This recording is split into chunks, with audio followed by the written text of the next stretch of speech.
room, and I hope by the end of this session you will feel maybe a little bit motivated to take some action to make a difference in your role and within this organisation.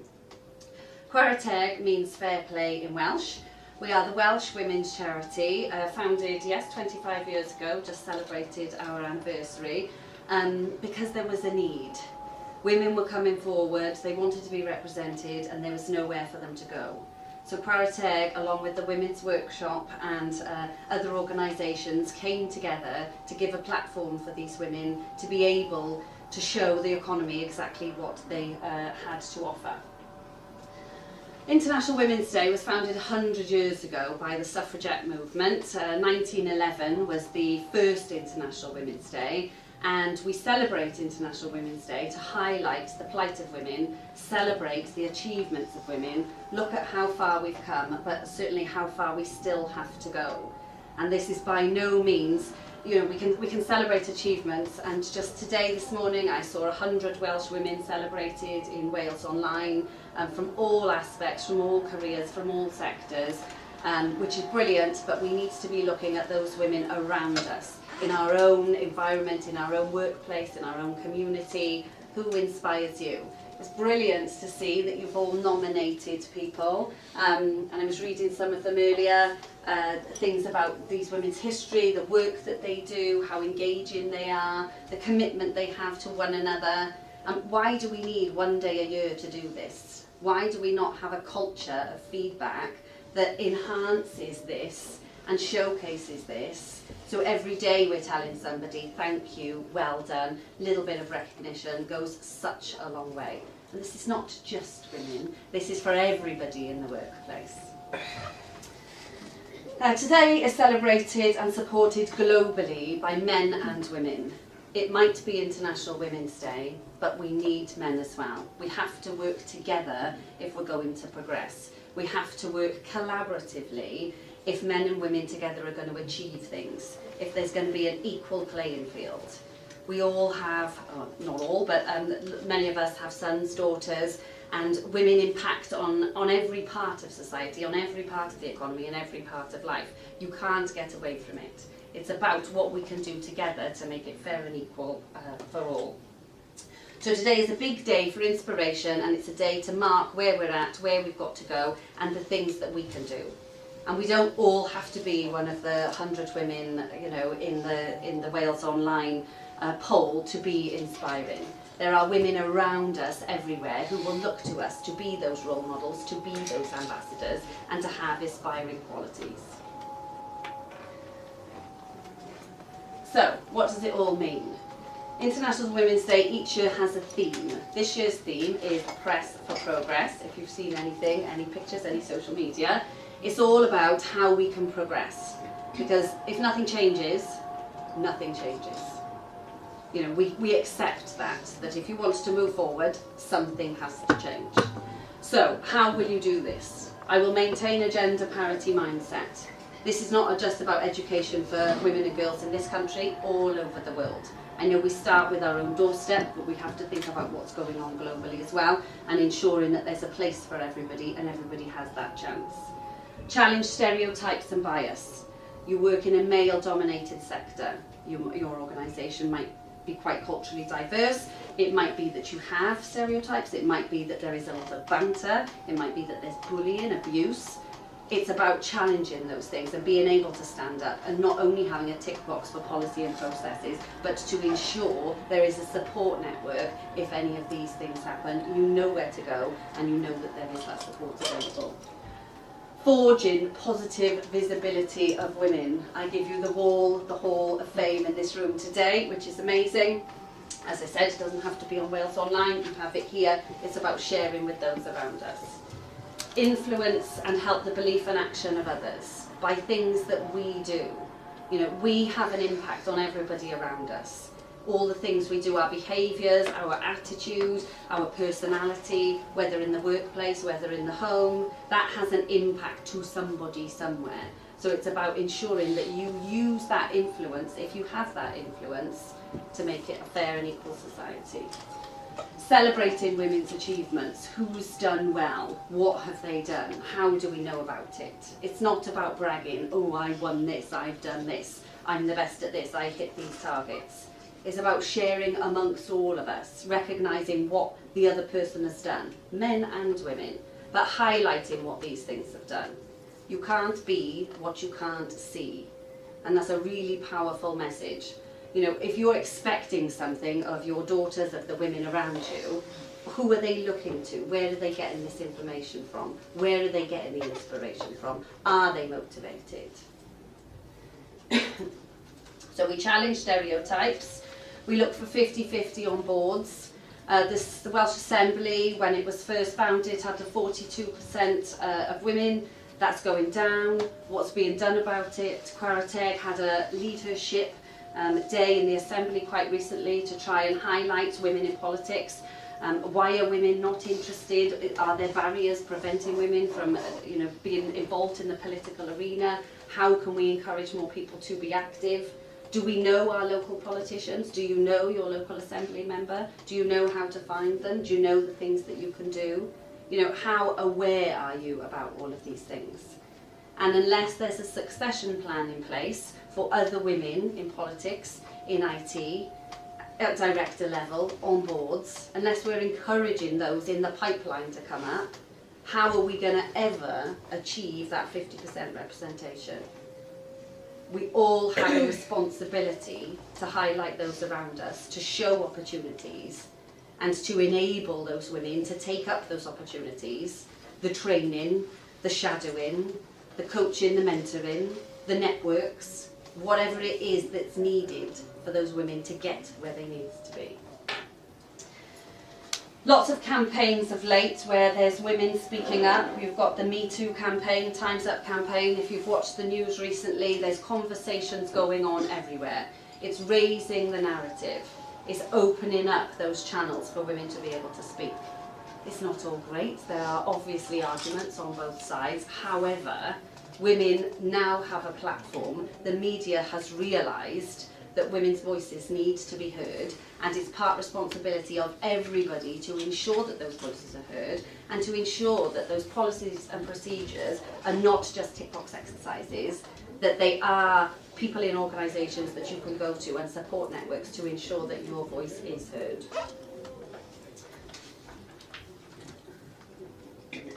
So, equal pay versus gender pay. Now, there's a big discussion around this. Lots of people don't really understand what it's all about. Equal Pay Act of 1974 to ensure people were paid the same money for the same jobs. The gender pay gap is the difference in the median of men and women's earnings. So is this men and women getting paid different money for the same job, or is it that women's work is valued less? The work that women do, often in the caring, the administration, the clerical side of things, is valued by society less than men's work, technical. You had the recent Tesco's were on the news recently. They paid the warehouse workers more per hour than they paid the shop workers. Now, they each have different skills. Not everybody drives the forklift truck. Not everybody has to do the manual handling. Not everybody has to deal with difficult customers on a daily basis. How do you value the work that is done? And this is why it's great that it's still open for discussion, but the fact that we're more than 30 years down the line, why are we still having this conversation? We have lots of examples that I can give you later to show you that this is certainly not done. We've not ticked this box, it's not fixed, and we all have a responsibility to ensure that we're speaking up about these things. Women of the Ford factory in Dagenham, this was back in 1974, another example for you. The BBC News readers of late, the men decided that they'd take a pay cut. The BBC didn't say, yes, we'll pay the women more. The men went, it's okay, we'll have less. I mean, again, it's up for discussion. You know, have an opinion about it, share that opinion, speak to those around you. So it's not just in the media, it's not just in the factories, it's not just in retail, it's everywhere. It's all about choice and opportunity. Is it there and is it fair? Women face as many barriers as the primary carers for children and the elderly, lack of flexible working, lack of opportunity for further development, lack of opportunity for promotion. Historical cultures of long working hours, being chained to your desk, having to be present at all times.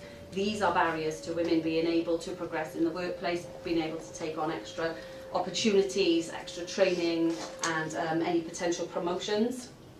It often means that if you're micromanaged in the workplace as well, that women's contributions are overlooked, and they may not have the same opportunities as some of the men, especially in male-dominated sectors.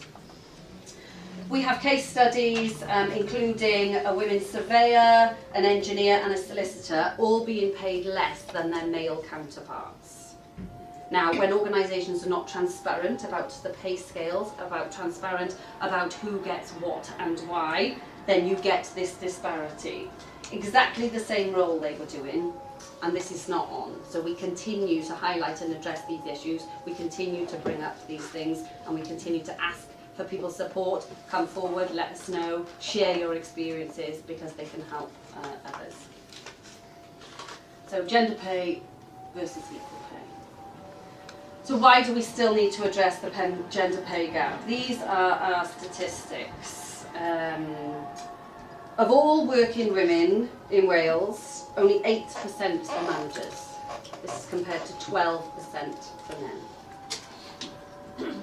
Women make up 80% of the entire part-time workforce in Wales. 80%, that's a huge amount.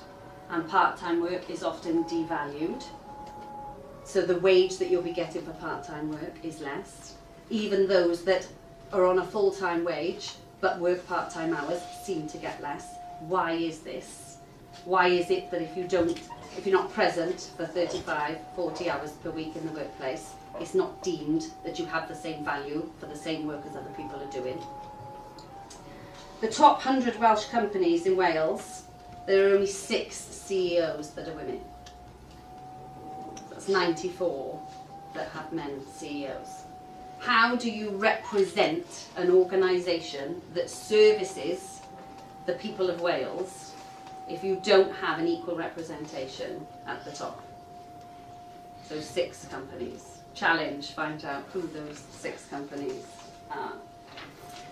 18% of men work in skilled trades and only 2% of women work in skilled trades. I worked on a project called The Wave, Women Adding Value to the Economy. We highlighted the plight of women in construction and women in ICT. We looked to form networks, to forge relationships, and to ensure there was a platform for women in these sectors, hi Romana, to ensure that they were represented and to ensure that they could meet like-minded women around them so that they could sustain these relationships, they could see what opportunities were around, and so that they could feed back to the likes of Welsh Government to show where the gaps were. And yet you'll have seen Mind the Gap campaign, huge gaps, huge gaps. What can we do about it? We all have a responsibility to do something about it. So we need to change the narrative about men's and women's jobs. They're not blue jobs, they're not pink jobs, they're not men's and women's jobs, they are jobs. This needs to start as early as age 3 in nursery. You ask nursery school children to draw a doctor. No surprise, they draw a man. You ask them to draw a hairdresser. They draw a woman. No surprise. A pilot. They draw a man. Why? Who's giving them this information? Where are they getting this from? Why? Why do they not think anybody can be anything? No more pink and blue. No more jobs that are stereotypical or gender-specific roles. So, it's not all doom and gloom. Clara of late, since October last year, we launched our wonderful Welsh Women campaign. This is to celebrate and highlight the Welsh women that have paved the way for others and have showcased that things can be changed, things can be done. It also goes in line with the Press for Progress, celebrating the visibility of women and the achievements that women have made. So, we highlight, since October, women in sport, politics, health, non-traditional sectors. We have an aspiring female firefighter. Again, the percentage in South Wales Fire is very, very low. opportunities, jobs available to all. Why is there not more women involved? Why are there not more women being encouraged to enter these sectors?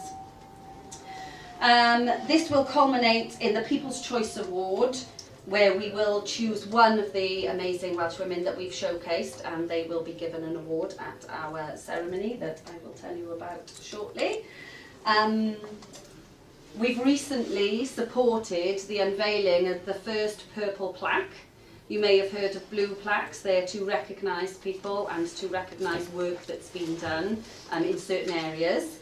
The first purple plaque was placed on the wall of the Senedd to honour the work of Val Feld, an Assembly member from Swansea who was a gender equality campaigner, sadly no longer with us, but an amazing achievement for us now this year, especially given it's International Women's Day, to be able to showcase the work that she's done and to appreciate that women deserve plaques too. So nice purple plaque, go down, have a look, take a selfie with it, share your experience. By showcasing these women, sharing their journeys and experiences, we are inspiring current and future generations and proving that anything is possible from whatever your background and whatever your sector. Continuing with our theme of wonderful Welsh women, we have an annual celebration which is called Women's Spire. It's held, I think it's in June, and this is where we bring together our wonderful Welsh women and many other wonderful Welsh women across Wales to showcase and highlight exactly what's been done. Women across all sectors.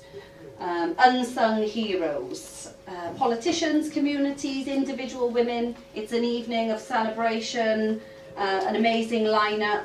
Who can you nominate? You've nominated these wonderful women here. Can you nominate them for a Women's Spire Award? Now they don't have to have an MBE or they don't have to have won lots of awards to be able to be nominated. It's a brilliant opportunity for you to look at the different categories that we have and think, who do I know that fits into that category? And any men out there listening, you can nominate women as well. Part of the gift of giving is actually in the giving. We feel rewarded when we give. You know, you get a lovely, nice, warm feeling when you recognise somebody for the work that they've done. So how about, you feel good by nominating? Even if they don't get shortlisted, don't get into the final, they will receive a lovely email to say somebody thinks they've done a wonderful job. And how nice is that? You get in an email, you see in your name in lights that somebody said, well done, thank you. I think you're an amazing mother, work colleague. You do lots for charity, you're a great professional, you've started something, you've continued something. This is your chance, your opportunity to showcase. We have dancers, singers, the award ceremony itself, there's food, there's drink, there's lots of activity on social media, and we can make over 300 women feel good about themselves, recognise that they are role models, they are ambassadors for those around them, and whether you go to support another woman, whether you are one of the nominees, it's a great experience for everybody involved. Nominating somebody is easy. The deadline is tomorrow, 9th of March, so get in quick. The one sector I've chosen to highlight today for you can nominate anybody in any sector, is the Building Wales Award. A number of women studying and working in science, construction and technology, engineering, remains stubbornly low, despite the vast and rewarding career opportunities within this sector, as Helen quite rightly showcased to you earlier. The award celebrates the women who are building Wales in advancing their own career and making a real difference in their own sector, showing helping other women, not pulling the ladder up, but pushing the ladder down and encouraging those. I go back to succession planning and how important this is. Who's going to do your role when you're not there?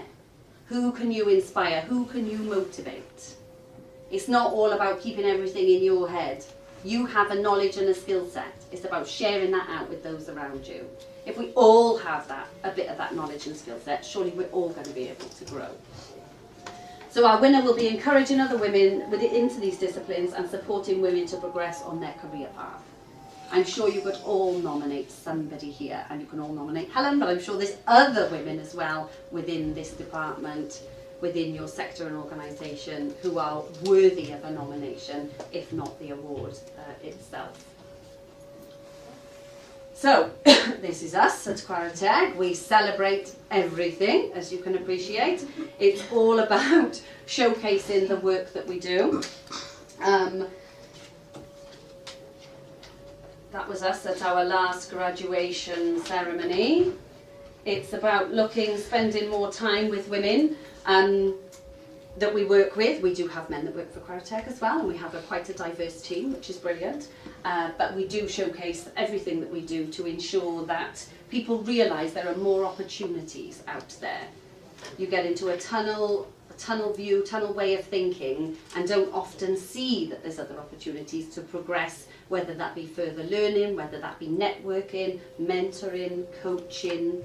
There are often lots of opportunities there to... sorry, I just want to get rid of it. So we spend more of our life working than we do on any other activity. Our working environment impacts our view of life, our perspective, and our enjoyment as a whole. Clara Tech encourages and supports organisations to adopt and sustain modern working practices. This enables a healthy work-life balance and equal opportunities for all. So how do we do this? We recognise achievements of individuals within our teams. We collaborate, we work as a team, we share skills. We don't work in silo. We ensure if we know something or if there's best practice that we do encourage others to learn, to develop. We work inclusively, looking at the needs of the team. Not everybody needs the same thing at the same time, and we ensure fair play. We challenge stereotypes by addressing behaviours and practices across the organisation. Reporting and zero tolerance on bullying and abuse, ensuring the right pathways and support networks are in place. Overcoming barriers, looking at flexible working patterns, what training opportunities are available, what are the office logistics and resources like, are any of these barriers to women progressing? Creating a culture of feedback so everybody is recognised for their contribution. Everybody is valued for their input and supported through their development. Does this happen in your team? Does this happen in your organisation? What can you input to? Is there an employee forum? Do you have staff engagement? What can you do to ensure that all of these things are supporting everybody within the organisation, especially women? So, we have a few posters here, some food for thought. To feel part of a team, you want to feel equal and ensure fairness for all. Everybody has different views, and we should respect the different views of everybody as long as the best interests of the team are put first. A board with 50-50 representation will be more able to consider the members of the organisation. I was recently on a shortlisting panel for an award ceremony, and it was a very diverse panel. Having those different perspectives was amazingly enlightening, because we all thought and considered things that we wouldn't have done previously. Why didn't think of that? Oh yeah, I see. It's about being open, about being mindful, and about being accepting that just because a few people say that this is the way it should be done, that is the way it should be done. The more equal representation, the more cultural diversity you have in any group of people, the better the outcome will be. So, in the workplace we want equity, everybody on a level playing field. We don't all need a footrest. We don't all need a special chair. We don't all need to start late or finish early. We all do want the same chance to succeed. We all do want to be able to have a level playing field. It's not a competition, it's a culture of inclusion, and that's what we should be going for. Now, not everybody will agree with all of this, and that is absolutely fine, but for an organisation that's for the plenty, not for the few, these are the sorts of things we will be looking at. So, once you've got to grips with your own role and your own expectations in the workplace, it's time to grow, to teach others, to give feedback on improvements and suggestions. It's also time to reflect and to learn from experience, and then to inspire and to mentor others. If we follow this process and this pathway, we will all grow, we will all develop, and there will be a succession for those coming after us. There are many inspiring people in Wales, in business, in communities, politics, charities, our public services. Creating a culture of feedback, mentoring will continue to build our skill set, expertise and contribution to the economy. As I said earlier, you can't be what you can't see.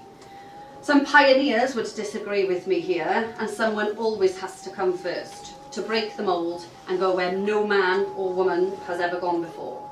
Challenge the norm, step out and forge the way. The more equal representation in all aspects of life and culture means that gender considered and equality will be included in decisions that affect all of us. We don't all need to be leaders. We don't all need to be followers. We need a multitude of people with various skills to collaborate, share their abilities, different personalities, but we all have to contribute to the team. We all have a part to play. We all have a role. We don't all have to aspire to the same thing, but we do have to work together. So, you need to speak up, stand up, collaborate, work as a team, represent those around you, and make a difference. That could be in your role, that could be in your responsibilities in the community, in your family, with your friends. This is transferable, this is for everything. We all have a purpose and a responsibility to participate in life while we're lucky enough to be here. What is your purpose? Do you know what it is? What value do you bring to your organisation, to your family, to your friends? Have you ever thought about this? Is it something that could help you make a change? Is it something that could help those around you and build the culture that you work in?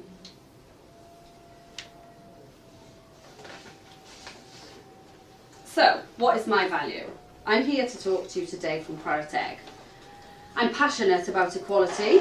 I'm passionate about the fact that life is a gift and we have to take part whilst we're here.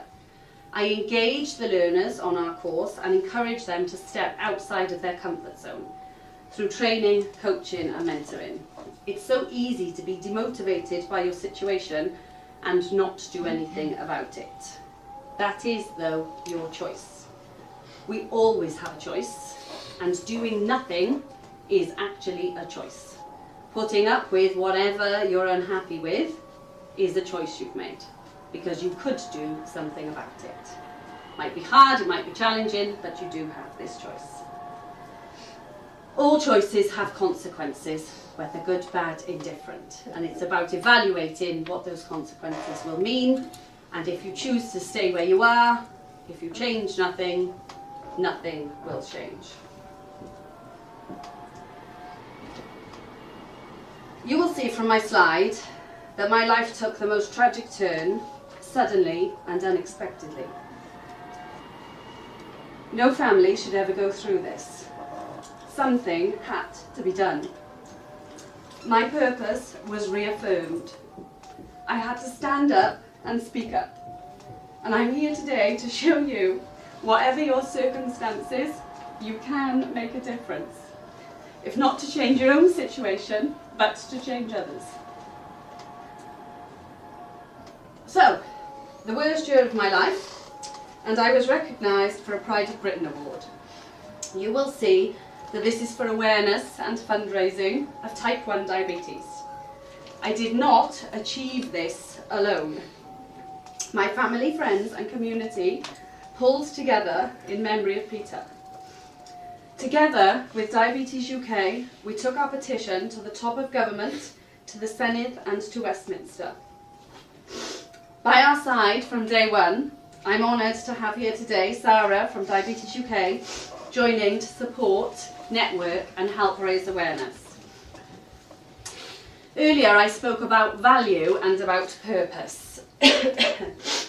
Sarah is a wonderful Welsh woman making a difference with her role, standing up, speaking up and representing others. So this is me giving someone recognition for wonderful work, International Women's Day today. I'm very grateful to her dedication to our campaign, helping not only us but thousands of other families across Wales.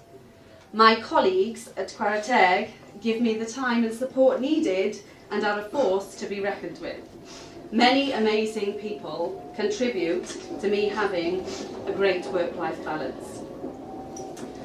I've shared my story with you today to show that when life throws you challenges, the worst that you may ever imagine, we all have a purpose.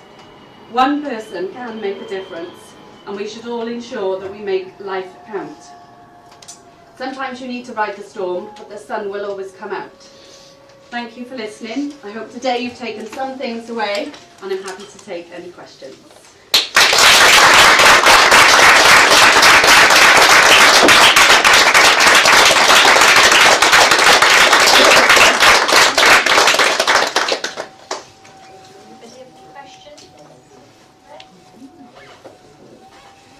Well done. Thank you. Just leave it for 10 minutes. Thank you very much. I